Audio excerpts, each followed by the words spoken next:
Good morning, everybody. So we have slightly reversed roles today. I have to do the intros, and Dave can be the peanut gallery.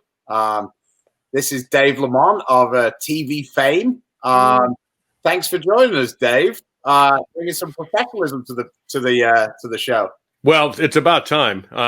Who wrote your theme song, by the way? Kevin Williams. This man was second in the 2013 Call of Duty Championship. Ray's going to correct all these things I've said incorrectly. He's currently the manager and coach of the Dallas Empire. He's not a bad bowler. 2 regional titles and the 2018 Western Region Player of the Year. He would be on the Mount Rushmore of Call of Duty players. Here he is, the man they call Rambo. Good thing you don't do that too often. Wow. See, there we go. Hey, me and Stu all have that banner. We've known each other for some time now. Yeah. But yeah, thank you for having me on, guys. It's been no problem. Been a while. Yeah, that's it's definitely an interesting time. But like you were saying, it's all systems go with you guys. You play from home, no problem.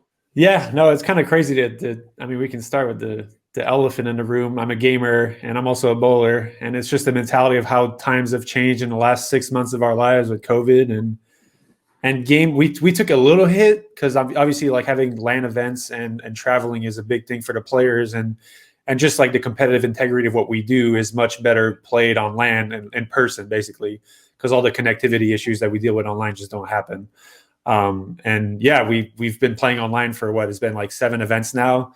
The league itself has bought servers, even though the servers are like really hard to find because everyone's trying to buy servers to make it as fair as possible. And then we've just been competing, and like things have changed, but not really that much in comparison to like real sports, like real life sports like bowling and hockey and all these other sports that are kind of starting again with no fans.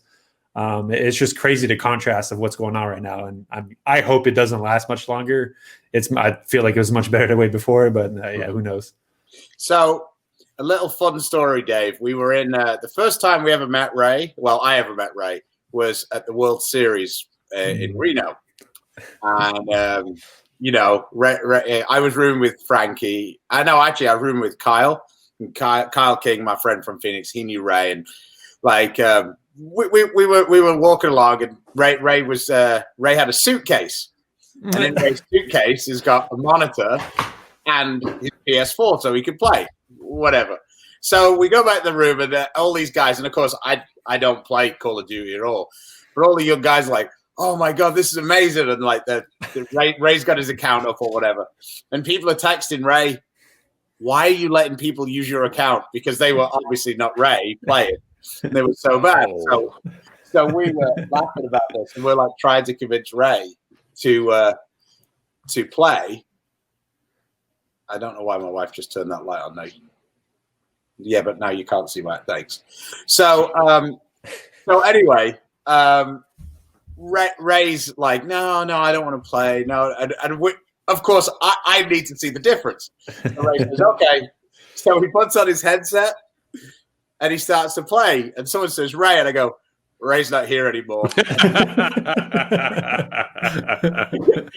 Then Ray proceeded to kill like 5 people in about this in like this spot. And the funny part of it was we didn't even see 3 of them. The bodies. So yeah, it was definitely an eye-opening experience. It was very much like Ray looked like a professional bowler, and the other guys looked like the people using the ramp, or the sideboards, the bumpers, yeah. So just quickly, Linda says that they're watching, so we better be on our best behavior. All right, fair enough. Chris is driving up to Wichita today. He is dropping off one of his 2 twin boys at college. Oh, nice. So good luck with that. Hope you can. Hope Ryan can get Mummy out the room before she starts blubbering too much. Probably already started. Yeah, I think it's actually started a few weeks ago. I'll be honest. I wrote her a little bit of advice. my wife and I are not single parents, but empty nesters now because our boys are both gone, and we're okay with it. I don't know if that means we're terrible parents or greedy or selfish. Maybe a little bit of that. But it also it's such a big step in their growth that they need to get out too. You got to let them make some decisions on their own and a few things. I'll give you an example, and this really blew my mind. My youngest is up at University of Wyoming on a basketball scholarship. He turned 21 in June. Last night, he texts us a photo of a flight of beers, and he's at a restaurant. And I'm like, oh, crap, it's legal. It's okay. But I'm not sure that was the photo I wanted to see right now. So it's all part of it. I mean, it's great for them. And getting out of the house was the best thing that could have happened to me. I can tell you that. Well, we've got some questions here, Ray, that I have no idea what they're asking. So we're obviously hitting some of your audience. Thoughts on PBA? PUBG. It's a video game. Yeah, it's a shooter. Thoughts on PUBG from a pro COD player? I mean, this is not my expertise, but like, granted, the difference between Warzone and PUBG, they're both shooters for the people who are watching who don't know what they are. Right. And they're basically in the battle royale genre that PUBG is. It's like a slow pace kind of like, if you watch the movie The Hunger Games, it's basically that, but with guns. Okay. Like the last man alive kind of wins kind of thing. But PUBG is a lot slower than Call of Duty typically. It's just more methodical, kind of more of a real life simulation. Oh, so it's more technical. Should be right up your. It's more technical, but it's more on the realistic side. So like Call of Duty is a very arcade shooter, where I kind of just run and gun and like kind of throw my body at people and then just kind of have fun shooting. While PUBG is more like, oh, my scope, this guy's like 200 yards away. I got to like aim this much higher. The wind's pushing this way. That kind of like mentality. Yeah. It's much more strategic and like real life simulation-esque. So I enjoy it. It's just I don't play it that much. I used to play it a lot when it first came out, but yeah, it's fun. I don't discriminate any games. To be honest, I play all the games.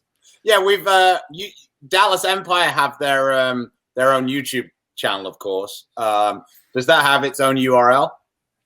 Yeah, it does. I can send it to you a little later. Okay, so check that out. Some of the videos that I've enjoyed watching are when you take on the kids on your team, I guess is the best description of it. Oh, yeah. Some random nonsense game that you've downloaded. You've probably seen the Crunker one, which is like the browser shooter where it's super fast paced, crazy quick. And when you're bouncing around. I played our player who's like the player I was playing against, Shotzi, who's like basically going up for MVP this year, but he doesn't really play like computer games. So like the mouse and keyboard, the differences between mouse and keyboard players and controllers just basically like it's almost like a one-hander to a two-hander in bowling. Like it's four, like if you just do it for the first time. So yeah, I just destroyed him because I played more PC games than him, and it was really funny. you had a lot of time. You had a lot of fun letting him know that you were beating him. So here's one of our regulars, Love Jones says, "Hey Rambo, I asked yesterday, what advice would you give someone interested in starting a Call of Duty stream?" So it's a lot harder now than it used to be, and it's almost like comparable to bowling back in the day, where you could just kind of enter these large open events and just like kind of the World Series was for me like 2 years ago when I first bowled in it. It's just you got the money, you can enter the field and go on and have fun, and if you do well, you do well, and you possibly can make a show and win a tournament if you come and fall on your head. So Call of Duty now is franchised. So this year was the first year where we turned into like a professional sport where everyone can kind of stay attest to it, where it's just like the Dallas Empire is like the Dallas Cowboys, where we're a professional team within a league and the players on that team are contracted by the team. While a few years ago, we were all kind of players playing for ourselves. We would accumulate these sponsors because we were a good team, and then they would help us travel to events and win tournaments. But for the most part, our income was basically the prize money at events, not really contracts. Now this year was basically the year we changed it to contracts. So now players make anything from like 150 to 400K a year just playing, and then they also make money on top of that with the prize money. To be in a team and to make it on that level, you need to basically show yourselves. Game Battles is a website. It's a third-party website where you can play for free. They also have these online tournaments, and that's basically like the best way to kind of prove out if you have what it takes or not. And there's like an amateur scene per se that has these kind of contender tournaments that the league is also running. So it's kind of like like imagine like the double A, triple A's of baseball, where there's this farming system that we don't, some teams own the farming team, but for the most part, they're just like you make a team and you enter this kind of farming system. And if you play well and you do well, then the top teams recognize. And some players this year have actually been contracted by pro teams because they've shown that they've had what it takes to play at the highest level. So it's not easy. It's kind of like, it's a little bit of like a free world. It's not really kind of structurized like professional sports where you play for high school, and then from high school you get picked up by a college team, and from college you kind of go into the draft and so on and so forth. It's a little different for Call of Duty. It's a little more free roam where you kind of have to really make yourself look the best from your perspective and hope that teams kind of see you. Do you draft players? Not really. So we don't really have a draft system, and that's one thing that I'm assuming that will, like, it's our first year. Like imagine like we're in 1905, whenever these professional leagues started, and we just started. So obviously the league has learned a lot from professional sports, but we're not there yet for the drafting system. And it's kind of different because the longevity of players, like there's not really a sense of like, oh, I'm 30 years old, I can't play anymore. Like some players peak at their early 20s and just aren't good anymore after that, because it not really age changes, but your interest in life kind of, you start enjoying doing other stuff and you just don't play as much anymore, and it shows in your play, and then you kind of fall off the scene a little bit. But for the most part, like there's players that are playing well within their late 20s and early 30s in any esports or any video game. So the drafting thing's a little weird because like you would keep drafting players, and then maybe those players are good enough to play at the highest level, but maybe they're not. And it's like an investment of money for the teams that they might not really want or need. So for right now, it's more like, oh, my team has a player that's lackluster. Let me go look in the amateur scene and see if I can pick up a player that might be able to replace him. And that's kind of how it's been this year. I'm sure it'll change in the future, though. Because they have like NCAA gaming as well. Am I correct? So they have, yeah. So there's certain games that are playing that are like in the college teams have like actual like games, but they're not every game. Like I think right now the main ones are like Overwatch and League of Legends, which are PC games. One's a shooter, one's a MOBA. And they're basically just games that a lot of like that kind of age rank, like their early 20s, mid 20 player base is playing. And it's a game those are like huge games that kind of had the attention of a lot of crowds. They're games that are really watchable and people are very interested in, even if they don't play them. So they've had kind of like that attention in the college. And it's most of gaming is like self-made. Like Call of Duty was not a game that was made for competitive esports. It was just a competitive shooter that ended up, like, people like me ended up starting playing for competitive. And when I first started playing, the money was not what it is now. Trust me. I mean, I can give you guys a quick story. Like my first ever event, I traveled to an event and we were playing for $8,000 as first prize. And that's a 4-man team. So I won that tournament. I made $2,000. My flight there was $950 from Montreal, and I ended up getting taxed 38% because I'm Canadian. So yeah, I basically made nothing but like it's just at that time is more of like a passion thing. Like people play these things, have fun doing it. And there's a chance to make a little bread. So you go out and compete and have fun. Obviously, it's turned into something bigger now as the interest grew. And it's kind of the same thing. I would assume like esports will take over, like basically every game will take over like a college scene or so on and so forth in like 5-10 years from now, just because of how accessible it is. And especially with like this virus stuff going on, like if you go on any kind of like YouTube or sports website, like ESPN has a lot of like talking points about video games now, because those are the things that are really kind of popping out, because those are things that are doable from home. Well, I was going to ask Stu. I was going to ask. So for Stu, you had to reach a point in your life where bowling became it. There was a moment, or maybe a day or two, where you decided this is what I want to do. Ray, I want to ask you the same question. At what point, what started this for you, and when you realized this is going to be how I'm going to make my living? Yeah, it's interesting. And like I've compared this a lot to just regular sport, like just like Stu, like he probably bowled as a kid, enjoyed doing it, and he was good at it, started competing, made the national U team, traveled a little bit, saw that he was, oh, this is actually really fun. I'm competing, I'm having fun. Oh, there's money that can be made. So you start playing these smaller tournaments, and then you eventually feel like you have what it takes to compete at the highest level. And there's no really a point where you're like, you click and you're like, oh, this is my life now. It's really, you just kind of fall into it. It's never a plan A. Like I grew up wanting to be a pro bowler. Like that was one of my aspirations as a kid, because I love bowling. But it was never like, my parents never said, oh yeah, you're just going to focus on this. This is what you're going to do when you grow up. Like, no, you go to school just like everybody else. You hope that you're good enough at your sport, but you're basically going to school and learning things to do something else in life. The sporting and like comparing to gaming is just really this thing that's kind of an add-on. And then if it works out, it works out. You can aspire and you can strongly want to put your time into it, but I wouldn't suggest that to anyone because of how hard it is to actually compete. And just like bowling, like there's only so many people that are even on tour that are making enough money to kind of sustain and have a livelihood from it. So gaming is no different. Like it's almost like everyone's like, I like golf because golf is the sport that everyone's like, oh, everyone in golf makes a ton of money. But no, realistically, like if you're on the PGA Tour, sure, you're making a good amount, but you have to work to keep your card every year, which is like 125 guys in the world. So realistically, there's only like 100 guys that are making that money that you see. That you're like, oh yeah, this guy's making $500,000 a year without even thinking about it. Sure, because they're really good at their sport and they're at the top echelon of the world. And gaming is the same. Like there's only X amount of people that are really kind of making something out of it. It's growing more accessible now with the streaming platforms. I'm sure if you guys have heard of Twitch, or I'm sure some of the viewers like those basically like allows to do what we do now. And then you have subscriber base. And if you're a person that's very enjoyable to watch, then people start watching, you make money from that. And that's probably like the most accessible way to make money, I'd say, in gaming right now. Professional leagues are just like actual pro sports league. It's really difficult to make it to that level. So Dave and Ray, one person watching understood the board reference, and one COD and OPP. Naughty by nature. Allison is naughty by nature. So I just I'm just, as I said before, I'm just glad she didn't confuse it with fish. Oh, Dave, you're showing how old you are now. So I just wanted to give some of our viewers watching who are on the bowling side a little bit of an idea, right?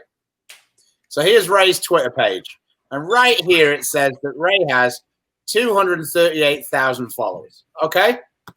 So let me just quickly... I think we can all agree that Jason Belmonte is easily the most famous bowler in the world. Jason has 43.6 thousand followers.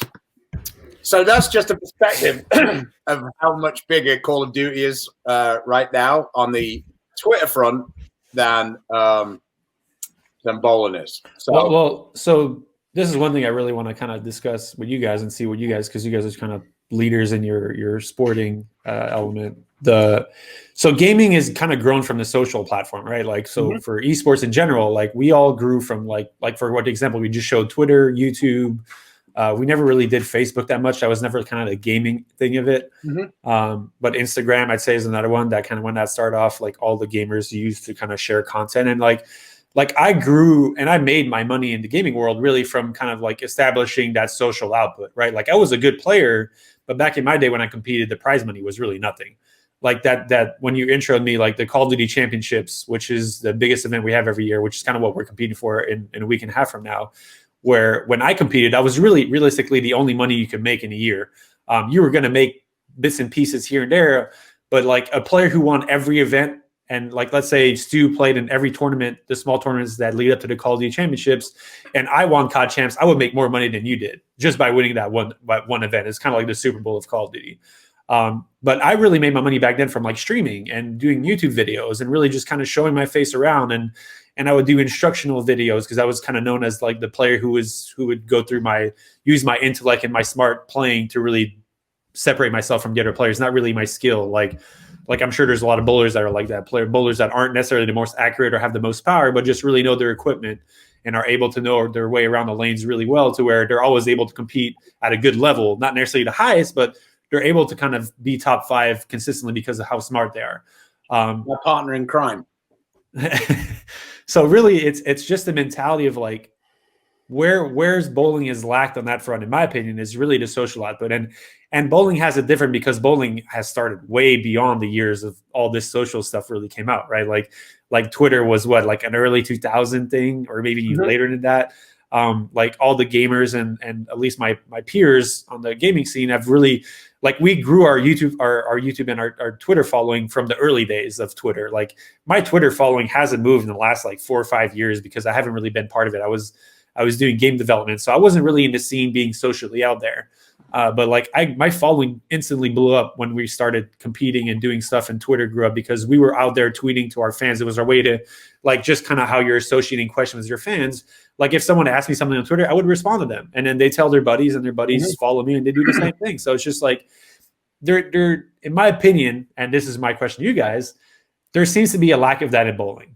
And I feel like Belmo is, I mean, obviously Belmo's really good and he's a little different because he bowls with two hands, but I feel like Belmo is the best personality to communicate and interact with his fans on a daily or almost on a daily basis, or has been, let's say throughout his like peak of social output, maybe not as late. I haven't seen that much, but really what stops from other bowlers doing from like what Kyle and Brad are doing with their YouTube videos and so on and so forth? Like, is that a pain in the butt to you guys? It's just like, it's not the competitive aspect of it. Like, I'm kind of curious to know what the difference is there.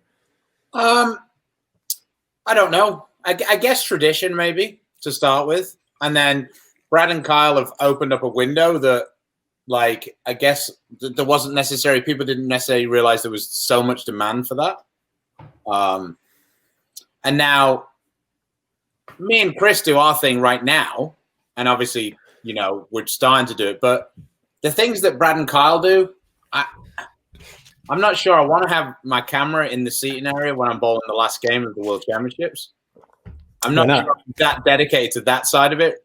And that's not to say they're not dedicated to the bowling side of it. No, yeah, but that's what I'm curious. Like, why not?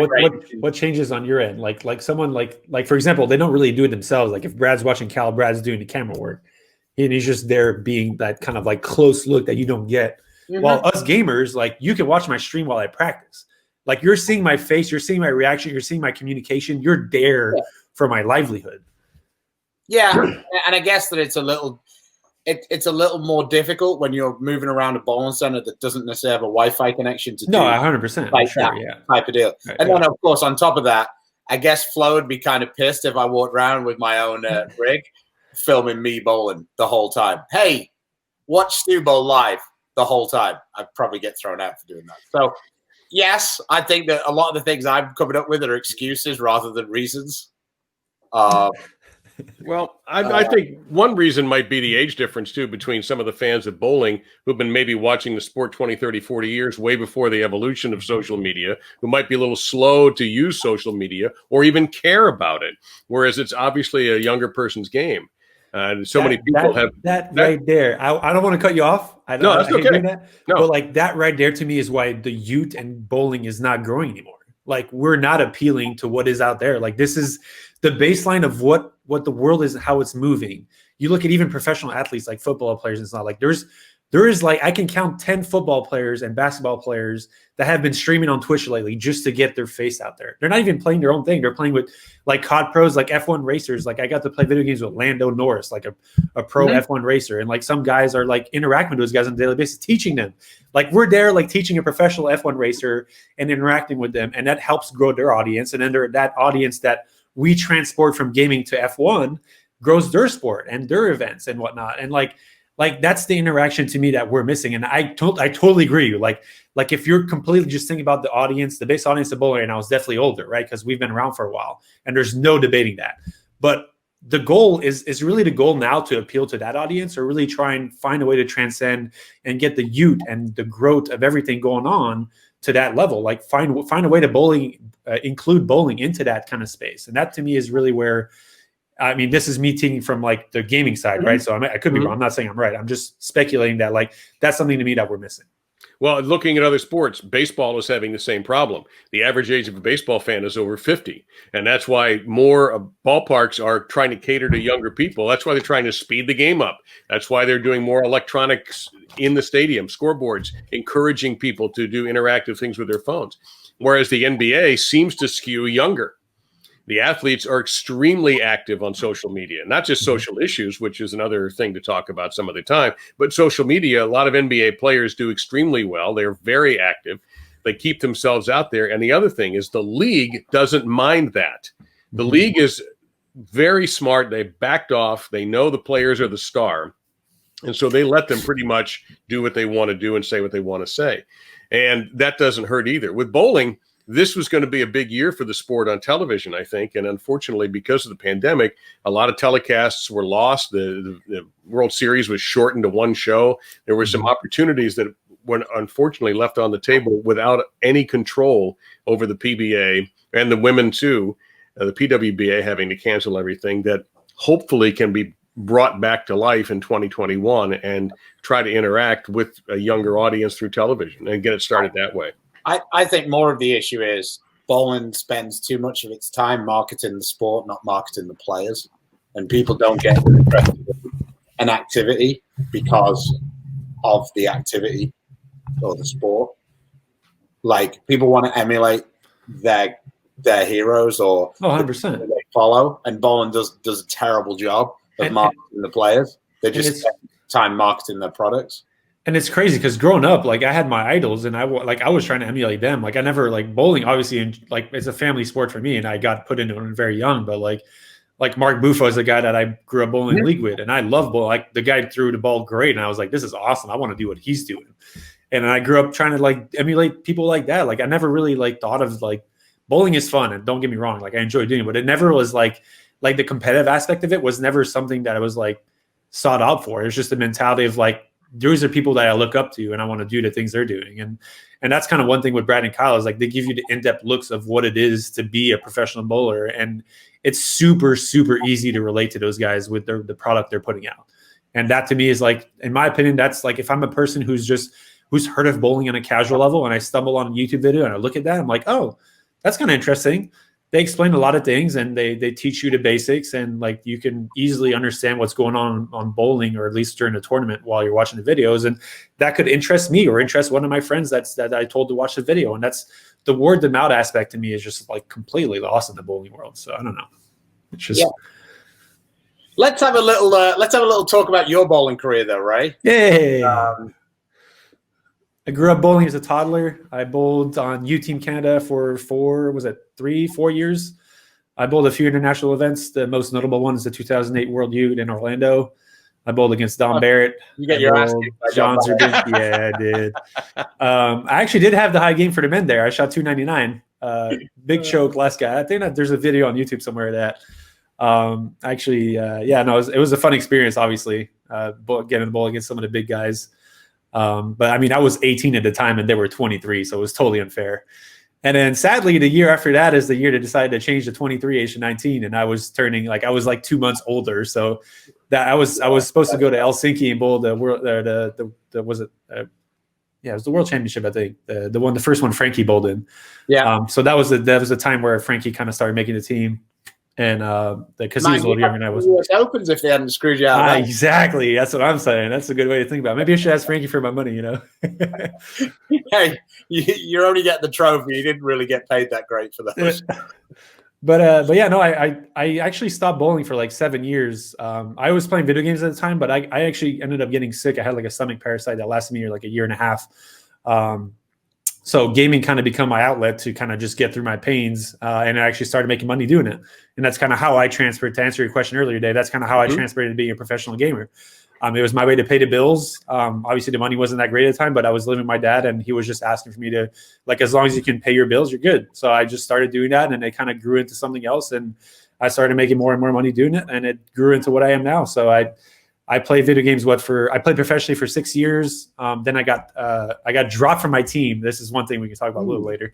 But I got dropped from my team after getting second at the Call of Duty Championship, which is the event we were talking about earlier. It's the biggest event of the year. We lost in the finals. I didn't play that great, but yeah, it wasn't a warrant to drop. I'm still pissed about that one. But a few weeks later, because at that time I was on a professional visa and living in the States, and a few weeks later, one of the studios that makes Call of Duty contact me. Are you interested in coming to work in development? So to me, I was 25. I was old. I mean, at the time, the kids I'm playing with are like 18, 19. I'm like 6 years old and they are. So I was looking for stability. So I moved into game development. And then that's when I started to be able to bowl again, because game development is like a 9-to-5 job. And pro gaming is really kind of an everyday job. You don't really get time off until the end of a season. And you get a few weeks off until the next game comes out, and then it starts all over again. You're playing for, I mean, people always wonder what the Pro Gamers Day looks like. They play a lot. It's like you can't really go bowl 10 hours a day, but trust me, you can play video games 10 hours a day. So it's a matter of like, if I'm not putting my time in and the next guy next to me is putting his time in, then I'm losing out on what he's doing. So I'm just not doing as well anymore. Let me ask you. I'm sorry, Stu. No, go for it. Ray, you kind of hinted at this a couple of times. I mean, Stu could theoretically bowl into his 60s if he chooses to and be competitive, because there is that outlet for the PBA 50, PBA 60, if he wants to do it. Same with Chris, who's hit that 50 mark, but he can do whatever he wants. Is there kind of a number, unofficially or officially, where a gamer just either loses it, or is there can you be too old? So there's a few things that go into that. I mean, there's a level where your reaction time and your kind of ability to react to things quickly, just from a brain standpoint, or just your hand-eye coordination just isn't as quick as it once was. I'm sure just like professional sports, eventually professional athletes just aren't as quick anymore. Like I can compare like hockey players, that the puck handlers that are really good at a young age eventually lose that, and they're like, I'd say probably early mid 30s, because you're just not as quick anymore. And gaming is no different. The difference with gaming is that you can start a lot younger. Like there's some gamers that are just really good when they're 14, 15 years old. Sadly, now a lot of the things have transpired to where you have to be 18 to compete, because it is kind of like a money thing. And not gambling, but like it's a money sport, right? So, but yeah, like pro gamers, I'd say like probably peak from like 18 to like their late 20s. So you have like a 10, 12 year span of like where you really times. You don't really see that many gamers in their 30s. There are some on different games. I guess it really depends on the game. Like Call of Duty is very kind of action based. Like you need to be quick. You need to be able to understand things quickly. It's like playing speed chess almost. So players that are like say like for me, like I'm 31 now, so it's difficult for me to be able to compete at the level the younger guys can. Not saying that I can't do it if I put my time into it, but it's just not. I wouldn't be able to like really sustain at a level that these younger guys do. So like, when you're looking at the amount of talent and players that are out there, are they really going to look at picking up an older guy or maybe picking up a younger guy? And that's why I'm like doing what I'm doing now, where I'm teaching and I'm managing, and I'm like basically a coach, because I'm able to kind of transfer my knowledge and the things that made me what I am as a player, but not from the playing front. But yeah, no, we haven't seen that much yet. Like again, gaming esports is still young. There are some professional athlete or gamers that are like in their 30s, but we haven't really seen that kind of 40, 50. And I would have a hard time seeing that just from the mentality of like how quick you need to be to react to things. So just from this is my opinion, I would assume that like a professional gamer's like kind of lifespan is probably from 18 to 30, somewhere around that range would be my guess. Okay, I'm going to still drag you back to this, but I think that you're giving yourself not enough credit. So okay, no. Let me finish the bowling story. Western region bowler of the year. All right, bowling. Notice the Jacob Buttroff Award. You took the Jacob Buttroff Award for 2018. Yeah, I stole that from him, the little guy, you know. So talk us through it. You see what happened. So I started bowling in the Bay Area. Actually, when I first started bowling, I bowled two-handed because I always had hand issues when I bowled. So just for the sake of leaving my fingers and not be crazy, I started bowling two-handed. I bowled in like a Tuesday night league in the local bowling center. It was nothing competitive, but I think it was I did that for like 6-7 months, and I was really sick of not being good at it. And I knew how good I was at this U bowler one hand, so I decided to go back into one hand. Actually, I think it was like 3 months after I started bowling one hand. I bowled the Masters, and it was at the New Orleans. What year was that? 16, 17? I think it was 17. A couple of times, so yeah. I think it was 17. I think it was the year of the World Series, but I bowled that Masters event, absolutely just choked the first day, shot like minus 90. And it was a year where the scoring pace was pretty high. Then I brought it back. I basically finished like 120 over after starting minus 90 the first day. But it was my first experience, and I really like that. That really brought the itch back for me. On the same time, I was bowling the regional stuff. And then I got my PBA card because I was like, hey, let's bowl PBA stuff because this is what I want to do as a kid. I would never expect it to become anything. It was just more my outlet to have because as a gamer, obviously you have to be a huge competitor and a competitive person to want to do those things. So I didn't have that outlet to do gaming. So bowling became kind of that thing for me again to really be competitive. So I bowled the 2007 year. I got my PBA card. I bowled the World Series, almost made a show, got my ass kicked by Belmo. It was not fun for everyone who wants to know what bowling Belmo's like. Go ahead. Quick thing about that though, you actually bowled, drove back to the Bay Area. So the qualifying was from like Wednesday to like Saturday or Sunday, and you're back. So I mean obviously I wasn't really expecting to make a qualifying. So the top 16 made a cut, and then you had match play the following week. But because I made the Scorpion show, which was the Scorpion match play was the last event. the match play portion therefore wasn't until Thursday. And I didn't have that much time off to take off. So I always took a week off from work. So I had to drive 4 hours back to like San Francisco to Bay Area to go work for a couple of days and then drive back on the Wednesday to come back and bowl. But yeah. Anybody who's made that drive knows that can be a little dicey with the weather. The snow. Yeah, exactly. Yeah, we were planning on leaving the Thursday morning, but they're announcing a snowstorm and the roads possibly closing. So we left on Wednesday night. Yeah, that was special. But yeah, Bull Belmo, the only funny story I really have from that is I was throwing a freaking Sherlock with 500 grit on it for the bowlers who know, and he was throwing like a really shiny pitch black on top of me, so that wasn't pleasant. Yeah, it was funny because Belmo did exactly the same thing to Bill O'Neill, and he took out the pitch black. He was just stood on top of him, and Bill's like, it was not pleasant. Yeah, I felt like that's on the ball. Anyways, so I started my regional year, like a couple months after that. My first event, I bowled. It was the Sutter Creek thing. I got I think I lost to Darren in the round of 8. It was like a match play thing. And my second event is in Grants Pass, Oregon, and Jacob's there. There's a couple like good bowler, and the shot was pretty easy. I mean, at the time, I would consider myself more of a house hack than a really hard pattern bowler. So, but yeah, I averaged like 240 something in qualifying, and then sadly, it was a step ladder. I didn't know it was a step ladder thing until the very end. I thought I had won a tournament. I was like 240 pins up on second place. I was like, this thing's over. I got this in the bag. And then they're out there like, oh yeah, so you qualified first. You got this lane of practice. I'm like, what? What are you talking about? I didn't win this thing. And Gary told me that before the position round. So I was like, oh crap. So yeah, no, I think Jacob ran the ladder. I think he was like 3rd or 4th qualifier. And then I ended up bowling him in the finals. He started with like 4 spares. I started with like front 3, then like pocket 4-9, and then got the next 6 and left a 10 pin. So anyways, we get to the 10th frame, and he basically needs to punch out to make me punch out. So he gets the first one, nothing happens. He gets the second one, and he looks at me, he says, earn it, like really loudly at my face. I'm sitting there like on this bench like, oh, this guy wants some of this? All right. You think I'm a little punk around the block that's going to be a little scared and frail at this? No, I got I mean, like for those who don't know, like, I mean, you can kind of imagine the shit talk that goes on in the gaming world. A lot of young kids that just like, back when I competed, there wasn't really rules around it. So there's a lot of personal attacks that I won't speak of that weren't very nice. So like shit talking is right up my alley. So yeah, I get the first one and I just absolutely pure the second one. And I said things that I shouldn't have said. There was a lot of old people in the crowd. And Gary and Tony Mage were there, and I said things that were not nice, but I basically just said I effing earned it. Is basically what I said, and really loudly. And yeah, it was probably the most exciting bowling moment of my life. Just beating at the time, Jacob was like winning everything on tour, or at least being on every show. So it was kind of exciting for me to beat one of the top bowlers in the world at the time. And yeah, that was kind of my story, my first regional. And then I ended up getting like second. I won another regional a few months later on a tougher pattern, which was kind of nice. And then got second a bunch of times and then winning player and rookie of the year in the West region. So that was kind of that made my bowling career right there. I could never bowl again, be happy with what happened that year. Greg Thompson says you have to bowl doubles again. We have to get off the second place train. Yeah, man. Me and GTC have gotten second a lot. We can't seem to close out.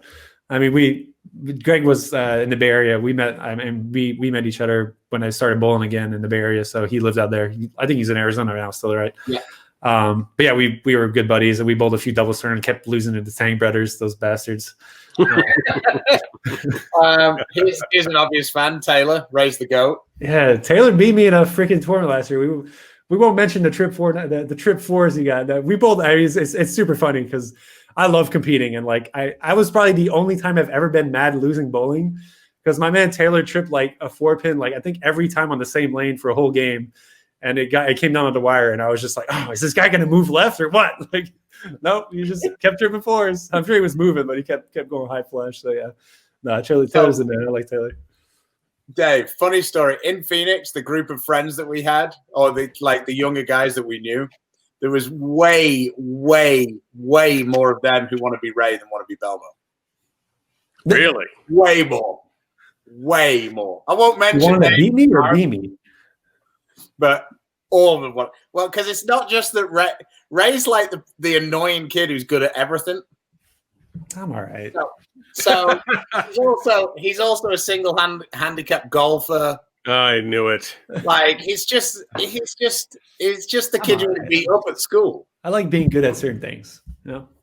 Yeah. So if you actually go on Ray's was it on your YouTube page? You did the breakdown of a whole round. Yeah. I played the Cowboys Golf Club, and I just bought this tripod and put a camera behind me every shot, and then did a commentary over it, and shot was like a 5 over at Cowboys from the tip, so it was pretty good. Yeah, it was fun. It was. Did you use the golf voice? No, I didn't. Yeah, that's one thing I learned. I'm sure you can help me with that. I might have to use you to kind of commentate over my gameplay. Sadly, I am very available right now. So really available. Well, it's interesting. So tell me something that you're not good at.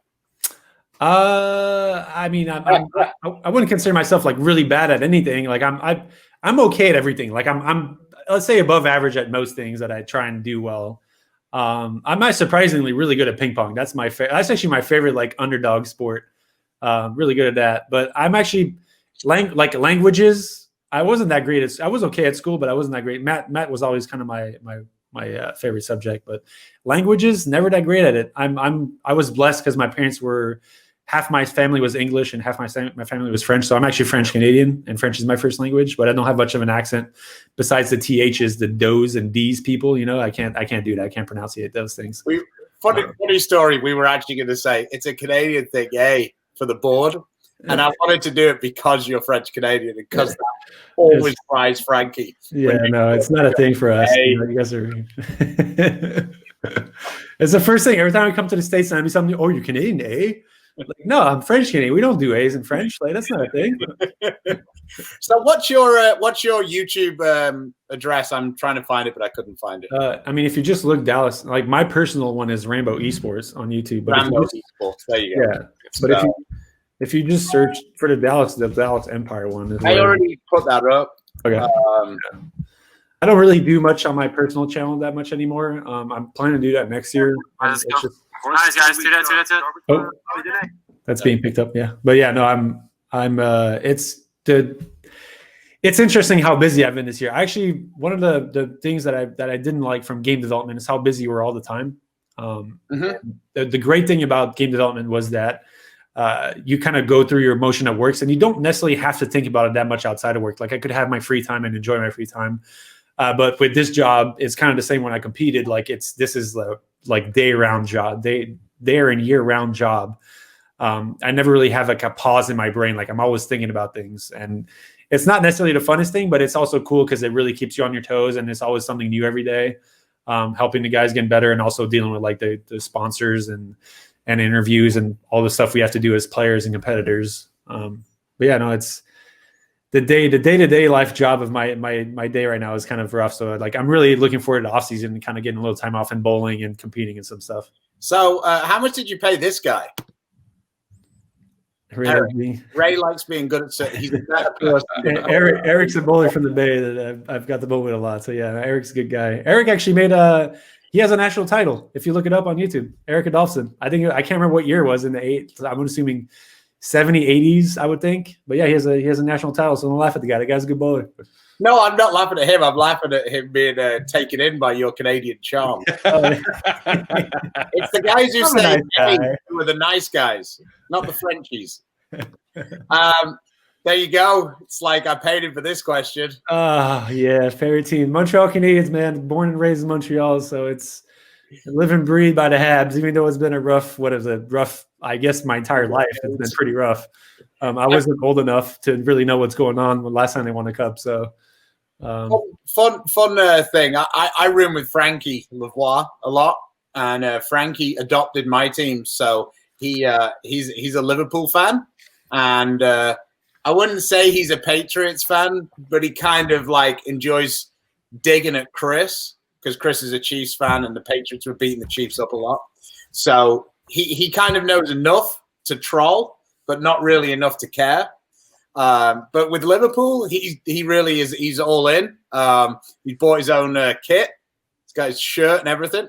So that's the I guess payoff for this. I'm a Canadiens fan now. There we go. You're a Carey Price fan. Let's just put it that way. I mean, so we were laughing about it, and I've been telling Frankie the whole time, look, my team, Liverpool, just won the Premier League for the first time in 30 years. It's about the same for Ray. It'd be 3 more years. Yeah, we're almost there. 24, did you say it was? Was it amount of cups? No, 90. I was 93 last time we won. So they're at 27. 27, yeah. But relatively speaking to our age, and it's almost exactly the same. Yeah. Like Liverpool were miles ahead of everybody else with the amount of wins. Yeah. And then it's like now Montreal. Yeah, it's our time. Basically what you're coming down to is it's our time to shine. Even though we probably have like the worst offensive lines in the league that are still in the playoffs, but we have the best goalie, so it's okay. Here's what I told Frankie before the Pittsburgh series, right? And it's what I told him before this one. It's easier to believe until it goes wrong, because there's nothing to gain by thinking you're not going to win. No, but you get more excited when you win when you thought you were going to lose. Yeah, but the point is you put yourself through all that heartbreak. You just like so now Frankie's just like tweeting every time Canadians in 4. Yeah, but you can protect yourself if you think you're going to lose by going, see, I knew all along we were going to be exactly, terrible. Bro. Like I'm low. I'm not starting here. I'm starting here level of expectation. They win a game, okay. They win 2 games, okay. But then we lose. It's like, I was already there. I was already on like kind of low platform. No. There's no fun in that.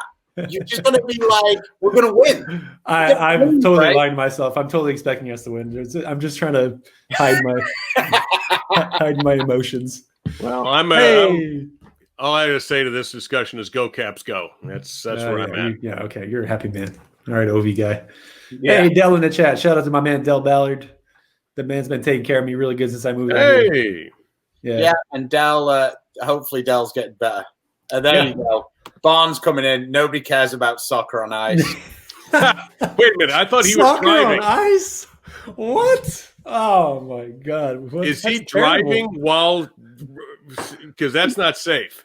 It's okay. Chris has probably got to Kansas by now, so he's got the well. I was born in Topeka, and they goes, okay, on you go.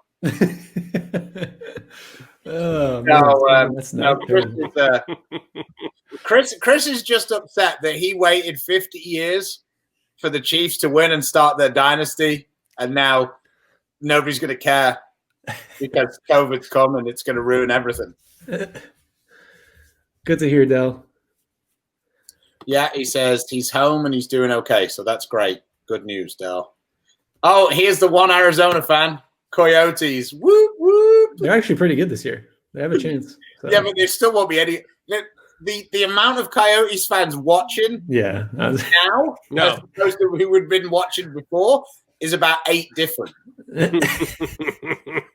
In my own defense, by the way, I was there when the Capitals were an expansion franchise and was still living in that area when they won 8 games their first year. And I went to about half a dozen of them and never saw a win.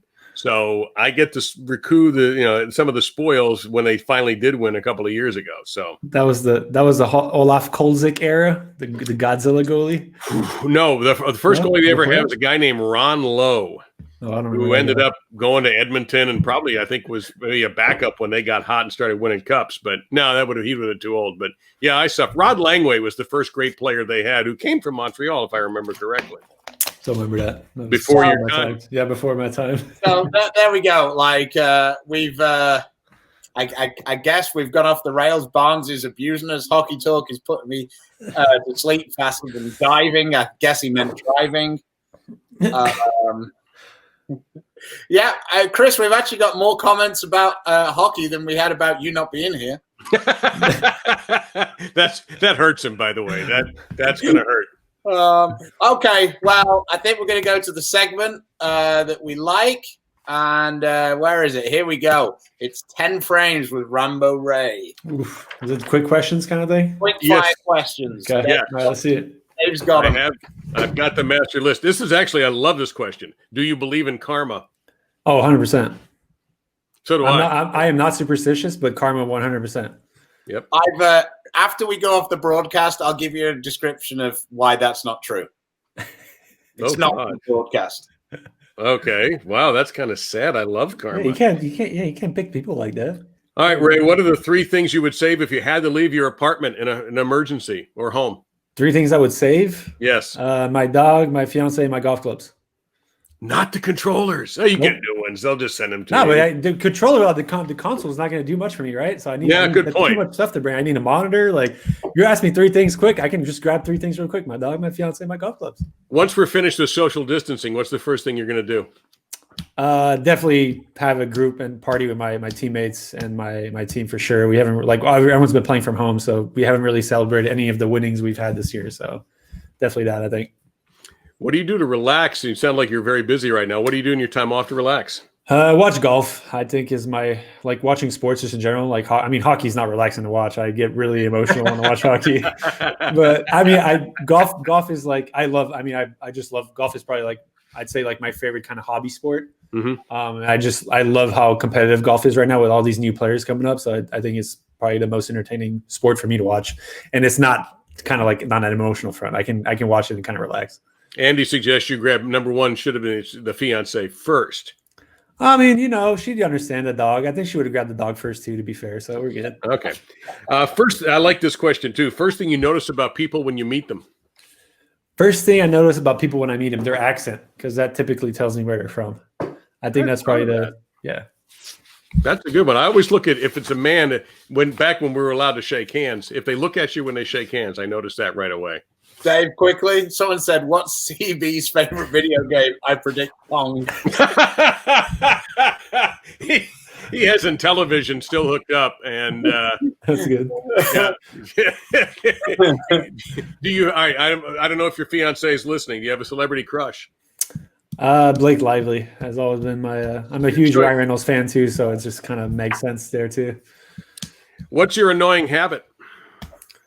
I shake my leg a lot. Like, I don't like when people like bounce their knee up and down, like they're always jittery. Like I'm doing it right now. Like, just as we speak, that's probably my most annoying habit. Yeah.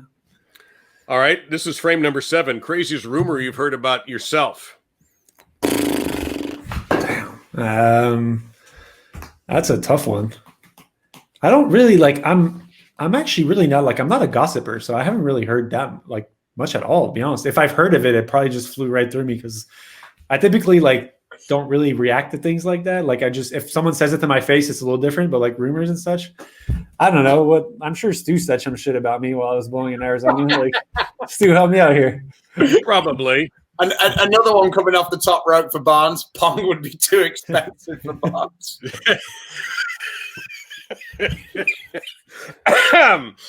Moving to frame number 8. Most famous person in your cell phone.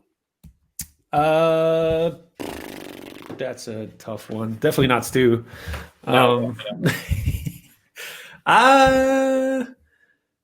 got Roy Hibbert. I had some conversation with Roy, and I hung out with Roy Hibbert in Vegas for a bit because he came to our studio and we kind of hit it off and we played some games and whatnot.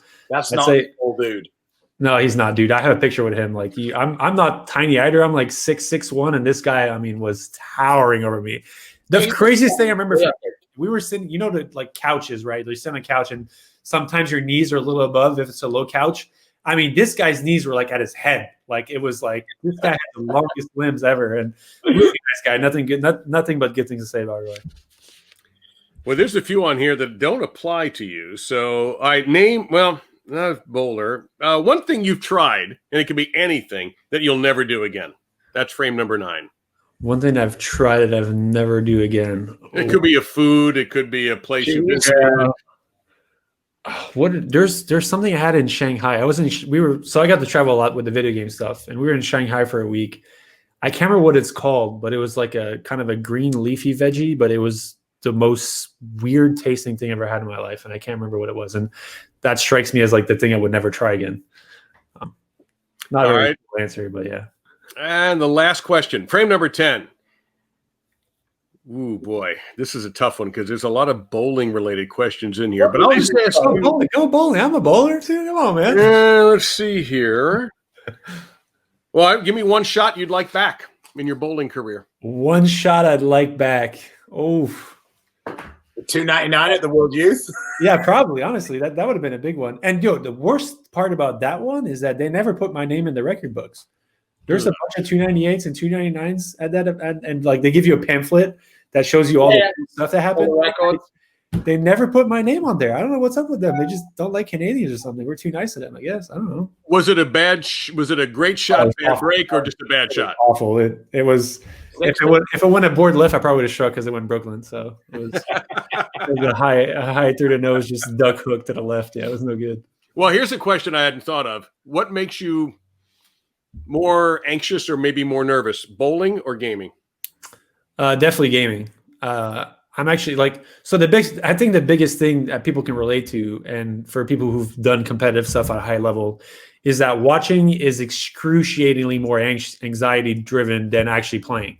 Like I've never been, I'm a person who loves pressure. So whenever I compete, I don't feel a thing. It's exciting to me. I drive and I feed off the excitement of being under pressure. But watching my team compete this year, I'm probably losing hair over it. It's just extremely tough to watch just because you have zero control of what's going on. So yeah, 100%. And you don't even have a referee to complain to. Oh, we do. We do. Trust me, we do. We've had our complaints. I've had my few shares of angry talk. You just can't see them. It'd be kind of cool, actually, if in between games they would show the managers and the coaches talk to the refs and just, oh, that's bull crap. This server was super laggy. Let's get a new game going on the same map and play something different. That was one thing I learned in Reno, Dave. Oh yeah, the lag. Yeah. If you don't have the internet connection, it's laggy. It's not even worth playing. That's the word, laggy. Okay. Yeah. That's why I don't play. It's just too laggy. And why would you want to embarrass everybody else if your internet's laggy? Whoever has the fastest internet connection wins.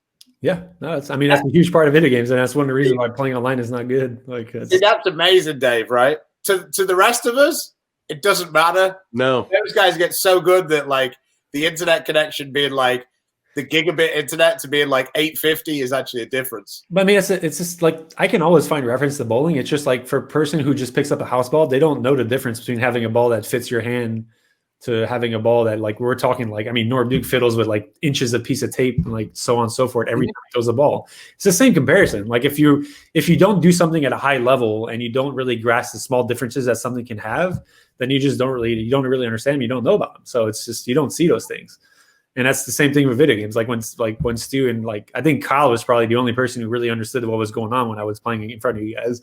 And he's like, oh, that's sick. And that's sick. And then Stu's like, you killed that guy. Yeah, it's good. But he doesn't understand how good it is. You just killed the guy. It doesn't look that hard to him. Yeah, it's the same thing. That's probably my favorite things in bowling is playing next to people who are just playing bowling for fun and you're hooking the lane or oh wow, this guy's cool. I'm it's really not that cool, but yeah, for someone who doesn't really do it or understand it, and yeah, it's pretty cool to see someone hook the lane with a ball. So one quick thing to finish, Ray. Do you have any people you want to thank, sponsors, etc.? All the Dallas Empire folks, obviously behind me, huge people that are supporting. I would definitely Dell's been a huge part of getting me back into bowling, and I actually had an aroma in my thumb. I have what's called a bowler's thumb, so the inside part nerve that goes through the base of your thumb is actually super inflated. I injured in December, and I didn't throw a ball until I moved out here. I've been out here for it's been a month now. I started bowling again. But he figured out a fitting that's really helped me kind of hold on to the ball without touching that part of the nerve, and I've been able to bowl again, which is extremely exciting for me because I was almost thinking I was never going to be able to bowl again one-handedly. So huge shout out to him and his pro shop. And yeah, shout out. Honestly, you guys and everybody who's doing something for bowling on the front of providing entertainment and also talking points and just giving people a link to the sport without really doing it. I feel it's something that we really there needs to be we didn't really talk about during the show, but there needs to be a link between everyone to make bowling more of an individual kind of unity thing where we're not everyone's for example, Flow's one thing. People can't really stream their own, what you're talking about. People can't stream themselves bowl. Then there's a USB-C doing their own thing. And then if I want to watch this tournament, I got to go here and watch this stuff. I got to go here and so on and so forth. Our crowd is not big enough for that. We're not going to grow from that. We need, for example, gaming grew or the streaming platform on gaming grew because of Twitch. Twitch was the unified platform that if you want to do it, anyone can just go up and stream on Twitch. And then YouTube and other platforms came along, but it grew from one place to start with. And I feel bowling needs something similar. We need to, if we're going to see our sport kind of get back to the glory days or the grand size of seeing growth and getting more money involved and getting more sponsors, more importantly, like gaming has, like crap, our gaming team is sponsored by Jack in the Box. It's a huge kind of company, right? Like quick question. Do you have a discount code to get milkshakes and stuff? I'm pretty sure. I personally get it for free because we're sponsored by them. I don't know if I can get you anything. No, I'm not that worried. I wanted to know what the how it really went down. So did you just go to the drive-through and you go? No, not like that. No, not like that. We have an outlet we have to go through, but yeah. But that's the one thing that I personally want to see from bowling in the coming years. And that's my closing point. Is really like I want to see some element of like people working together to get things back to where we needed to be, to see some growth. Like it's just, we need to be in a place where we can see young people be interested by the sport. And right now, to me, that's not the case. And if we won't grow and we won't survive, and like, we can't just keep doing what we've been doing for the last 10, 15, 20, 30 years. That's not how times are going. We need to adapt. Well, on that note, Ray, we thank you.